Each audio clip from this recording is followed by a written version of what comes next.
Alright, hey guys, what's going on? Hey guys, what's going on? So, today, for our replay analysis, we will be watching a Guild 4 Twitch game. And the viewer wanted tips on how he could have not lost their towers early / won the lane. So I'll focus mostly on the laning phase for this replay. I got my co-host up here. He's ready. And yeah, so we'll go ahead and watch this game and watch this Twitch play. So Twitch is an AD carry that has become really popular lately after a round of nerfs hit AD carries like Draven, Caitlyn, and other lane bullies. Twitch was just nerfed in the 3.10a patch. His early game lane damage was nerfed. So the big thing about Twitch was that he did an absolutely ridiculous amount of damage early on with Expunge. Expunge was just like this huge nuke. And then the thing about Twitch is he's a very, very powerful late game champion. His ultimate is amazing. It gives you, his base attack range is 550, so it gives you 850 attack range. It gives you some AD, and it lets your auto attacks hit AoE. So you get AoE auto attacks and increased range up to 850, which is the longest range in the game. I think that's even longer than Kog'Maw with W on. So that's just absurd. And the fact that your auto attacks can hit the entire enemy team is just a ridiculous amount of damage. So Twitch scales very, very well into late game. So note about this matchup, you're playing Twitch Lulu against Kayle Graves. So Kayle is kind of a non-standard support. And right away, one thing you should notice as Kayle's coming into this lane. Okay. So right away, you've just done a very bad thing in lane. Watch and pay attention to how you're trading. So if we watch right away how we trade here, what happens?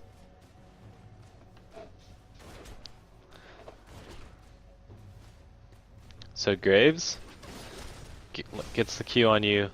Kayle gets the Q on you for completely free. You don't auto attack back, you don't do any damage back. You have an early rank in Expunge. Expunge does a ton of damage early. You gotta hit him back. Hit him back, get that poison going, hit him a couple times, and hit Expunge. The other thing to note is that Kayle has no health potions or sustain in this lane. So if you come into this lane, if you come into a lane with no health potions, you get sustain, you're screwed. Kayle doesn't have the mana pool to sustain healing as her only sustain. So you gotta harass that Kayle if she gets up to you. That's how you're gonna win this lane. It's silly to come into bot lane with no health potions as a support. It's really dangerous. And so, look to harass this Kayle. Like right now, there's no minions that need last hitting. So use that opportunity to harass this Kayle that's playing pretty aggressive in an aggressive position. Another thing is that your jungle is getting counter jungled, so Lulu's gonna go try to help him. It's a little risky because Lulu is level 1.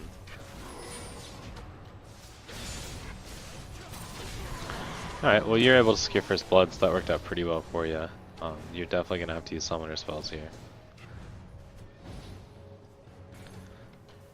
Kind of risky for you to stay right there. Yeah, you gotta respect that Kayle damage. Alright, so you guys go 2 for 2. Oh, 2 for 1. I thought Jarvan was going to die. So that's a pretty good start for you. So you're in a really good position. You just picked up a kill and assist. Graves just picked up a kill. You're down 2 CS, but whatever. So you're going to be a little bit ahead in this lane. So one thing to note though is that what both of you did with the gold. Graves went ahead and bought an extra Doran's Blade. And that's going to be a stronger start for him, right? So Doran's Blade is a very stat efficient item. And you're coming back with just longsword and boots. So you're going to be a little faster because you have the boots. But he has a Doran's Blade compared to your longsword, so he's going to get 5 more HP per hit than you, and he's going to have 100 bonus health. So he's going to be stronger, so you got to be a little careful because Graves does have a small item advantage coming into this lane. So the disadvantage of going that second Doran's is it's going to delay his build by about 500 gold. So you are going to be stronger eventually once you start completing your big items. But for now, he's a little bit stronger. But it's not a significant amount stronger, nothing that outplaying can't handle. So you gotta help out this Lulu. Get that harass. There you go. You should have held on to that expunge. Because see, you just got 3 auto attacks on this Graves. You could have hit expunge and done damage to both of them. So just remember, expunge, you got to build up the poison sacks to really get the most out of it. So don't do it too early. It has a really long cast range. So you know, don't be afraid to sit on it. And once again, Kayle is really low with no sustain in this lane. She's like half health. Start punishing. And once again, you blew that expunge so early. Like if you had expunge up still, you could have just killed Kayle. So one thing is just that's a bad flash. Like you have no cooldowns up, you have no abilities, and you're not gonna kill that Kayle with like 3 autos. You blew her flash, sure, you did, but in general, trading a flash for a flash I don't think is worth it, especially a flash on an 80 carry with a flash for support, because now you're very susceptible to ganks, and here comes Hecarim. And you don't have flash, so you're going to be in pretty serious trouble here. You are able to stealth out of there, but you're going to end up missing quite a bit of CS now, and Garrett's going to get a CS advantage on you as you're forced to back. Unless you're trying to stay, which is pretty ballsy. So anyway, alrighty, I'm just going to pause it and kind of go over what I'm seeing so far. So what I'm seeing so far is you're not managing your abilities well. You're not using expunge properly. You have to build up poison stacks on expunge. Be patient. Keep hitting them, keep hitting them, keep hitting them, and then once they're out of range, once they're about to get out of range, use expunge. You don't have to use it early at all. That's 2 times that you've expunged very early that one would have secured you a kill if you didn't do it so early, and the other would have chunked them and given you huge lane advantage. So the biggest thing in your game so far is make sure that you're not using expunge early and you're being patient, holding on to those abilities, and making sure that you're getting as many auto attacks as you can before you use your expunge.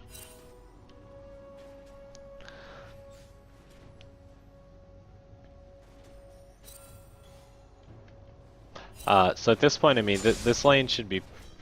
Oh, you have a big advantage in this lane, and you had one because Kayle decided to come into lane with no sustain, and then you ended up getting the kill and the assist going in there. Because Graves bought 2 Doran's rings, he was a little bit stronger than you, but you will have an advantage coming in as you guys transition into big item builds.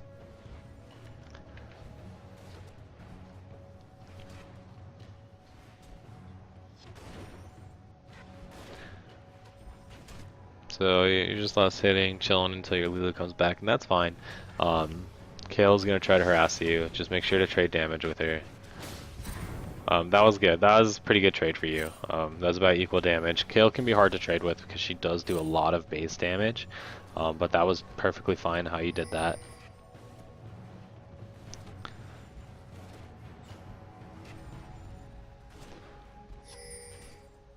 It's really dangerous to be low against this lane combo though. This Graves Kayle lane can do a lot of damage. It's rough. Yeah, you're gonna get zoned from that CS if you don't. Oh, you do have vision of Kayle, so you can hit Kayle. I mean, the thing, if you're playing against a Kayle support, what you want to try to do is you want to try to bait out her E, which is her ability that makes her ranged and does splash damage. You want to try to bait that out, wait for that to wear off, and then go in ham. She doesn't have any CDR yet, so there's gonna be a pretty big period where she's not gonna be as useful there. Yeah, so she pops her E, so just kite that out. Let's see, it's a 15-second cooldown for her, and it only lasts 10 seconds. So there's about a 5-second window where Kayle is effectively a melee champion with no gap closer, and so she's going to be really pretty much useless. I was going to say, that expunge, I don't know if that was worth. You had 2 stacks on the Graves from your poison, and did about, what, 60 damage, maybe 55 with armor. And it cost you quite a lot of mana, and you almost just doomed yourself. So you don't always have to expunge just because you get poison on them. Just keep in mind, you know, try to balance your mana costs there. But so you are forced to play extremely passively in this lane because you haven't gone back to base yet, and they're doing a good job of keeping you pushed to the tower, so you never have a good time to base. One thing you can do before you leave right here is you just hit 6. You can pop your ult, instantly clear this wave and then go back. It would guarantee that you got all 6 of these minions, and then you might not have even missed any minions. They would definitely try to shove. They wouldn't be able to take the tower. Looks like they're going to try to take your tower super early. So you hit 6. You should have just popped your ulti and cleared that wave before you left. And now you get an early tower taken. So why was that tower taken early? You got low and you weren't able to find a good time to back, and they exploited that by pushing really, really hard. So one thing you can do in that situation is A, communicate with your jungle, really try to get a gank. Sometimes that won't work, of course, in solo queue. They might not listen to you, they might not come. But that's something you need to do. If you weren't, you should have been communicating with your jungle and be like, they're pushing really hard, I need a gank now. The other thing is you should have blown your ulti to clear that wave out. 100%. That might have been enough to save your tower right there. Looks like you actually missed a ton of CS under that tower because you're pretty even with Graves before he started pushing you up. So that's one thing, is you gotta CS better under tower. I just now noticed that, but you that's a pretty serious disadvantage you just gave yourself from a lack of CSing under tower. Twitch doesn't have a greatest wave clear potential, so it's hard if they're trying to shove constantly for you to do much about that. But the biggest things is you messed up early, a couple expunge timings early, which really essentially cost you from winning the lane. Proper expunge usage in those 2 situations would have won you the lane, probably right there. And now you guys are almost playing like so scared, like you're afraid of them. You don't have to. So this 3v3, it's okay. Never mind. You guys clumped up and got all 3 Hecarim ulted. So I don't know why you haven't ulted yet. Okay, there it is. So you want to hide behind tower. Okay, so that team fight was played pretty poorly. I guess it's not really a team fight, but that little skirmish. And are you going down? Almost. Oh, Gear's missing. Okay, anyway, I don't care what happens to Brand. So let's rewatch this 3v3 skirmish. So let's see what's happening. And let me go ahead and do it from your vision, just so I can make sure, see what you're seeing. Okay, so Jarvan's low health, full mana. You guys stealth in, you see the Graves, and you're like, okay, cool, free kill on the Graves. Problem is you grouped up, and now Hecarim has a perfect ulti on 3 people. The other thing is just, if you kind of look at the levels, Lulu's not even level 6 yet, so you probably don't want to be brawling, as Lulu doesn't even have her ultimate, which is a really, really, really big deal. And so, you guys clump up A against a Graves who has tons of AoE damage, a Kayle who has tons of AoE damage, and a Hecarim. So tons of AoE damage. So the skirmish was played really, really poorly by you guys. I understand you're like, oh, Graves free kill, we can pick him off. Problem is that you don't know where Hecarim is, and he's just walking into the double golem area.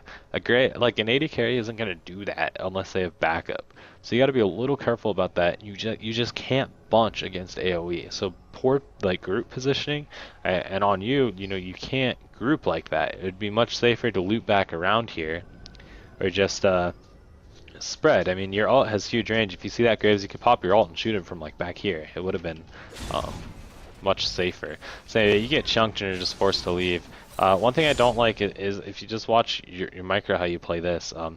You use the Cutlass to slow the Hecarim. So let's watch this in like half speed. So you use the Cutlass to slow Hecarim right here, and then you walk towards him, and you get in melee range to attack him. Really, really poor mechanical play, and that just lets him chunk you essentially. And now you're so low that you can't even get much damage, and you wait to pop your ult until now. You're very fortunate that Graves ult didn't hit you. And then you try to get some damage. Brand comes in and I don't know what Brand does. His ult doesn't bounce, which is really unfortunate. Kill's still at ulti anyway. He picks up the kill on Hecarim. He misses stuff on Graves. Is he going down? No. Oh, the double kill from Lux. Brutal. Oh man, that was rough. Anyway, so the 2 biggest things I've seen so far is that expunge timings early cost you the win on the lane. The other thing is that you have to look to see where you're back. So there was that situation where you were like less than half health for like 5 minutes stuck under your tower. And if that's happening, just go back to base. Just tell your support Lulu, just like clear this wave, clear the wave and go back to base and get health. Don't sit there with half health where you can't trade, you're just getting bullied, you're getting zoned from farm and you're missing CS under tower. Like you might as well just, you miss so much CS under tower, you would have been better off if you just went back, missed an entire wave and came back. You would have missed less CS. So just the two biggest things, okay, let's say three biggest things. One, expunge timings. Just pay really close attention to what I was saying with the expunge timings. You expunge too early twice. One cost you a kill, the other cost you a significant amount of chunk that would have won you the lane. The third thing is the second thing is back timings. If you're stuck with almost no health under the tower, you need to beg and plead your jungle to gank for you. Or you just need to suck it up, go back, and then, wait for the wave to die, clear it out as best you can, and then go back and then come back. When you did back, you backed, you had your ult up, you could have just cleared the wave before you backed, and you backed right when a wave got to your tower, not right after you cleared a wave. And so, that caused them to take your tower. You also missed probably like at least 20 CS under the tower while you were just forced there. So, and then that 3v3 skirmish, you can't group up against a heavy AoE team like Graves, Kayle, Hecarim. And I know you didn't know Hecarim was there, but you should have. Dax, come here. Daxter. Dog found a Dairy Queen cup in the trash, and the cup was like stuck on his nose. It's pretty funny. Anyway. So in a 3v3 skirmish, you can't group up against an AoE comp like that. You shouldn't try to force fights like that when your jungle is half health and your support is only level 5. And just pop that all early and do some damage over the wall if you are going to fight that.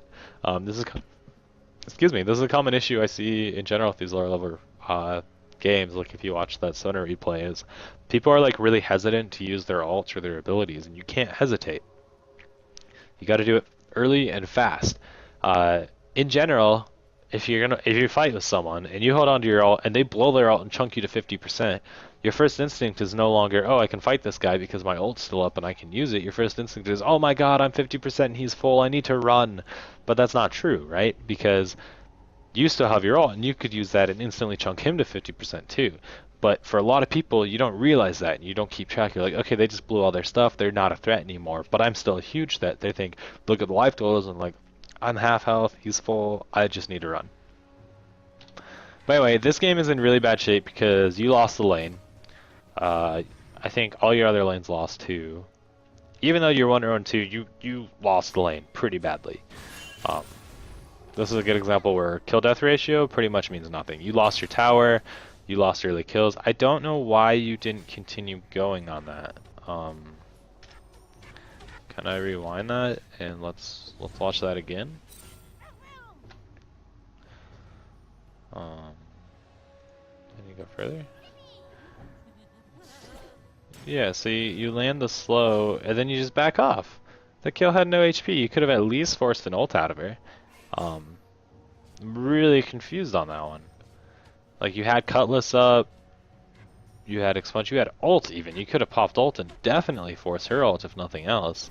And maybe even killed her if you just forced her ult so your auto attacks didn't kill her and then waited for the Expunge. I guess maybe you're afraid of the Graves coming back. But I mean, Lulu has all, I don't know, that was kind of weird that you were so afraid right there. You shouldn't have been. Anyway. So you wanted to mostly focus on how you can avoid losing your towers early and how you can win the lane, and I think I covered that. Your expunge timings were really poor in lane. Just your damage trading, like, it was okay when they first came into lane at level 1, you kind of got chunked for no reason. And the biggest thing is just your back timing. Like, you were forced with very little HP into your tower the whole time, and it was hard because they were shoving. But in that situation, you just need to shove. You just need to shove the lane and back. And it sucks, but what's the alternative? The alternative is what happened to you. You get pushed in, you get like a 20 CS disadvantage just because you're having a hard time last hitting a tower. They take your tower early and they snowball from there. And so that's the biggest thing. Yeah, so I think I'm gonna go ahead and call it on this one, since you wanted me to focus on the lane and losing towers early. At this point, this is a pretty hard game for you guys to win. Pretty much every lane of yours lost. Brand is doing okay, actually. Brand didn't really lose, but you guys lost bot. Top lane is getting absolutely crushed. You've lost. Actually, Jarvan just stole that dragon, which is good, but he does die for it. You've lost 2 towers bot, a tower top. That's a lot of global gold going to purple team. You're only down about 2.3 kills.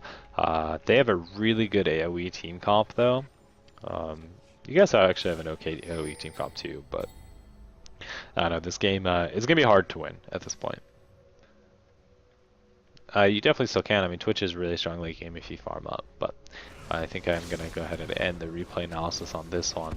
So again, just to recap, things to do in this lane: watch your trading, use Expunge better, be patient about it, only use it, you know, try to get as many auto attacks off as you can on both people, because once again, if you have poison on both people, Expunge will damage 2 of them, and you're doubling your damage if you can get poison on both of them. So save your Expunge and use it only once they are about to get out of range. Go back to base if you're half health and you can't do anything anyway. And then at least use your ult to clear out that wave before you go back. That probably would have saved your tower, honestly.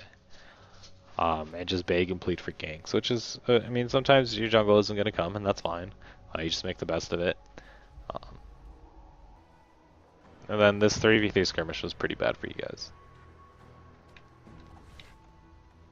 But actually, I guess I didn't even end that bad, because no one died on your team. Jarvan died, but you guys picked up the kill on Hecarim. It was like 1 for 1, which I guess wasn't bad at all. But you guys could have played that a lot better. Anyway, I am gonna go.